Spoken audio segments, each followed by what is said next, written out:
Well, hi, my name is Dren, and I'm going to talk to you a bit about mixing in Atmos if you've got all the Apple things to make that work without a huge Atmos system. As you can see, I've got a small room in here. This is where I work, but I don't have room for a big array of speakers. I got 4 speakers up here in the front, 2 little Avant tones and a couple of Atoms, but I don't have room for a big array. So my solution to mix in Atmos is to do it the Apple way. So you need 3 things. First, you need to have an M1 computer. I've got a Mac Studio that I got last year, working great. Totally love the computer. Probably the best computer I've had ever. Secondly, you need to have Logic. You need to have Logic, the latest version, and I'm running on, I think, Monterey. The third thing you need is either AirPod Pros 1 or 2, or AirPod 3rd generation, I believe, or AirPod Maxes. They all work. They have head tracking built in so that you can mix directly out of Logic using Atmos and use the head tracking feature. So those are the 3 things you need. So I'm going to show you a few of the settings that I've discovered work for this, because getting set up, I followed a lot of the directions, and then I discovered there were some things I was doing wrong. This might help you, okay? So what you're seeing on the screen here is my Logic session in Atmos. I think you probably know this already, but you have to go to Mix and choose the Dolby Atmos option if you were setting up a new session, and then you would just go from off to Dolby Atmos, and it makes it an Atmos session. It creates the Atmos plugin in your master. So on your master track, you have this plugin. Now you notice right now it just says Apple Renderer. That's all going to change. It's going to change here in a second. I'm going to put on these headphones and we'll see some different options. So put on my Maxes. If you look up here, I'm way over here on the other side, you'll see Dren's AirPod Maxes. And you'll see noise cancellation, transparency. Here's the confusing part. Spatial audio, not available. Not true, as it turns out. So don't let that fool you. As long as you see your AirPod Maxes over there and you're using them for output, it's all good. Don't worry about that spatialized audio not available, because it is available in Logic. Now I'm going to go back to here. Oh, look at that. Head tracking is available now. As long as you're seeing that, as long as you're seeing head tracking in the Dolby Atmos plugin, then these are working as Logic expects them to work. I would stick to using Apple Renderer or Apple Renderer head tracking, mostly head tracking. Don't worry about the Dolby Renderer for now. I mean, a lot of people, I see comments online about trying to get it to sound good between those different renderers. I found that just leaving it on Apple Renderer head tracking for music, if I'm just mixing music, I'm not talking about post-production. For music, this tends to translate really well. I'm making the assumption most people are going to be listening on either these or these using Apple Music or Tidal, and that's how they're going to hear their Atmos mix. So that's why I leave it on Apple Renderer head tracking. And I did go to a studio to check my mixes for this latest album. I checked a 916 room, I checked a 714 room, and these mixes sounded great in there. I really didn't expect them to sound as good as they sounded. I thought that I would go in, make a lot of notes on things to change when I got home. I didn't have to do that. I heard a few more pops and clicks that I fixed, but there was no real significant mix changes or anything. One other setting I'd like to show you is up here in Preferences. You'll see your audio. Now you've got AirPod Max as the output device. That is correct. Input device, do not make it the same as your AirPod Maxes. You'll see it's available, but don't choose that. Choose something else. You don't want those to match up. That's a word that I got from Apple too. So don't have those be the same. One more thing is don't run any other audio software while you're trying to mix in Atmos in Logic. Logic doesn't like it if you've got Pro Tools or Twisted Wave or any other audio software running. It can mess up what's going on in Logic for your Atmos mix, and you'll just hear a lot of weirdness if you've got another program open, an audio program, and then you start playing back in here. You're listening on your headphones. You're like, why does it sound so crazy? This isn't sounding good at all. Well, that's what's happening. So you quit your other audio programs, go back to Logic. Chances are it's still going to sound weird and funky, so you probably have to quit Logic and reopen it, and then it should be running fine. Something about resetting sample rates, or I don't know, I'm not exactly sure what is going on there, but make sure all your other audio applications are closed when you're trying to do this. That was a big help for me when I realized that. Okay, so this is my session you're seeing here for my Atmos mix. Now this is based on a stereo mix that I made before I got to this point.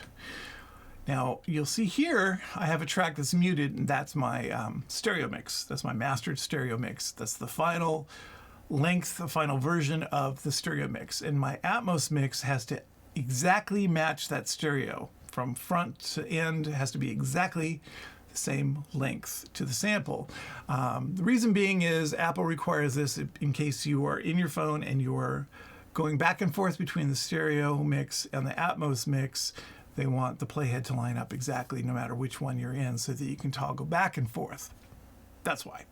So if you try and send your tracks, say through DistroKid or some other company, to get your Atmos and stereo tracks posted to a distributor that will go to Apple Music, it'll get kicked back to you if those specifications aren't met, if it's a different length.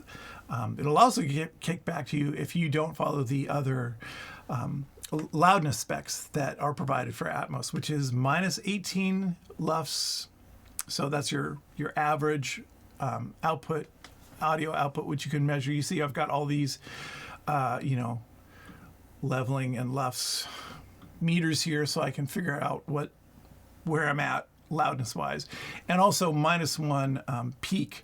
I would probably say -3 peak is a better one, because you still might get some distortion in Atmos at -1. So I try to keep it under -3 peak, and then obviously under -18 LUFS. So your track can get kicked back to you for any of those reasons. Now I'll show you how I do this. I select the master track here. It's muted. There's a great key command where you can make a cycle selection, Command U, that's based on the track that you have selected. So that's what I did. Command U. Now I've got exactly the same front and end of that piece of my stereo.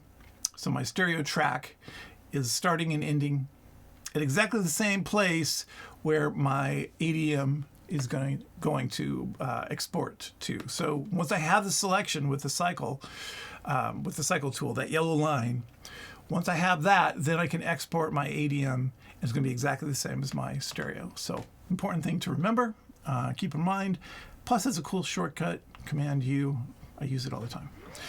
One thing that I learned when making my last record and mixing it in Atmos, it was the first Atmos record I mixed. I'll put a link down here, but here's what it looks like. Polyhedren Psychic. I can't even say the name of my own record. So I'll put a link there. You can hear it in Atmos. But one thing I learned was that if you have empty tracks in your session, those will make your file bigger. I had to get my file size down because they were too big. I had created a template with a bunch of empty tracks. I didn't use them all. I didn't think anything of it, but it does contribute to making the file size much bigger. So you got to get rid of those empty tracks. I'll play a little bit of this recording. It's kind of unusual, and tell you a little bit how I recorded it. It's literally hundreds and hundreds and hundreds and hundreds of layers of guitar tracks. And I would play a guitar part over and over again with different mics, different positions, different amps. If it was electric, put different mics in different positions and different amps. I had all sorts of crazy mic setups in my living room, in my hallway, in my staircase, in here. Sometimes I would set up 3 microphones, a close, medium, and far, and then maybe after I recorded it, would decide which of those I wanted to use. Sometimes all 3. It just really depended on the guitar part. So it was going to be a dicey situation to bring every single one of those tracks into an Atmos session mix. It was going to be too many tracks. So I used my stereo mix and created some stems. Some of them are very granular, and some of them are combining maybe 100 tracks. So it really runs the gamut. But here, I'll play some of this for you so you can kind of hear what it sounds like. And that was the process I went through. I made my stereo mix. you saw my stereo mastered file in here, and then I created stems, and that's what's in here. So this piece, you can see the names of these all have the track number in front of them. When I did an export audio, I chose to number these tracks. It helped me kind of keep them organized. You can see it got at least up to 325. I think there was probably more. But here I've got 38 tracks, really 36, because I've got that empty track on top and this master track that I'm using. So I got those stems down to 36 tracks for this track. There are other pieces on this album. The whole album's coming out in April, but I'll put a link down here to the first single, which is this one that you're hearing now. So you can hear it in Atmos. You're not hearing it in Atmos now, but you can hear it if you have Apple Music or Tidal and these or those other things, or an Atmos setup at home. I guess my point being is that I had condensed this down to a manageable number of tracks in order to mix the Atmos version of it. And you can see these squares all mean that they're an Atmos object. And anything that is round, like, well, that one's not even live. Like this one, like the bass is a bed. I didn't see any reason to move the bass around. I just kind of wanted to leave it close there to the front of the listener. Now, this is a thing that bugs me in Logic. I just clicked on this to get this open. And when I did, it actually moved that backwards. So that can happen sometimes. So I'm going to undo. And see, that's where it was supposed to be. So just a little quirk in Logic. If you double click on these things over here, there's a real good chance you're going to move that Atmos around, that object or that bed. So there are a lot of better videos out there on YouTube about objects versus beds. I won't get into that here, but you can see just how I used this. Almost everything was an object in this particular mix. It's not the case on every one of my Atmos mixes, just this one was very object heavy. And it kind of depends on the parts and how I want those parts to translate to the listener. I want things to sound and translate from the music in an emotional level. And that's why I chose the objects and the placements that I did. As you may have guessed, I'm making the assumption that most people are going to be listening on these things or those AirPod Maxes. It's kind of like the old days when we would use NS10s as monitors, which were not a great sounding speaker, but it was good at replicating what most stereos sounded like at the time. If you got them to sound good on NS10s, they would probably translate and sound good everywhere. The nice thing about mixing to a specific device is that you can hear it exactly as it's going to sound when it gets to the consumer. So the way that I do that is obviously I can monitor directly through Logic, but I want to check my ADM, right? So I want to just do a sanity check on that. So I'll create my ADM, I'll export my ADM. And if you haven't seen that, it's just right here. Export, project is ADM, selection is ADM. Here you would choose selection because remember you want that stereo to match up, your stereo track to match up. So not project, you would choose selection so that you get that matched up. Once you have that, you can open up the Dolby Atmos renderer, open up your ADM file in there and export it as an MP4. That's another piece of software you will probably need because right now Logic is not actually supporting an MP4 export. Hopefully that changes, but right now you can't export an MP4 file. So I export the MP4 file using the Dolby Atmos renderer, which is part of the Dolby Atmos production suite. And then I take that MP4, I airdrop it to my phone, and then I listen on these from my phone. You have to use the Files location, the Files app on your phone. It's just the standard Apple Files. That's all it's called. Make sure you drop it into Files and listen from there. And that was sort of my sanity check through this whole process. Apart from taking it to studios and listening to it in a 916 room and a 714 room. And like I said, it sounded really good in there. So there are just a few of my little tips that I've come up with for just trying to mix in Atmos here in a small room by using all the Apple stuff. And I think it works pretty well. I hope those things help you do it some more. I know this release is not necessarily very common music that's mixed in Atmos. Usually you're going to hear pop music or something with a center to it. The whole focus of this mix for me and this whole album is to try and create is to try and create a mix that sounds great as you turn your head. As the user turns their head, maybe you'll hear a different guitar in this corner or a different guitar in this corner or whatever it is. Like as you're moving your head, that mix should be a little dynamic and should change. One of the things you notice with Atmos head tracking with pop mixes or center focused mixes is as you move your head, you get a little bit of a volume dip, and a lot of people don't like hearing that. They think something's wrong, and they might change it back from head tracked to non-head tracked.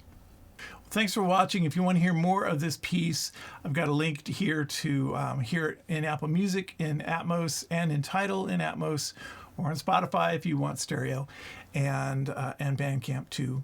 Bandcamp. And thanks for watching. We'll see you next time.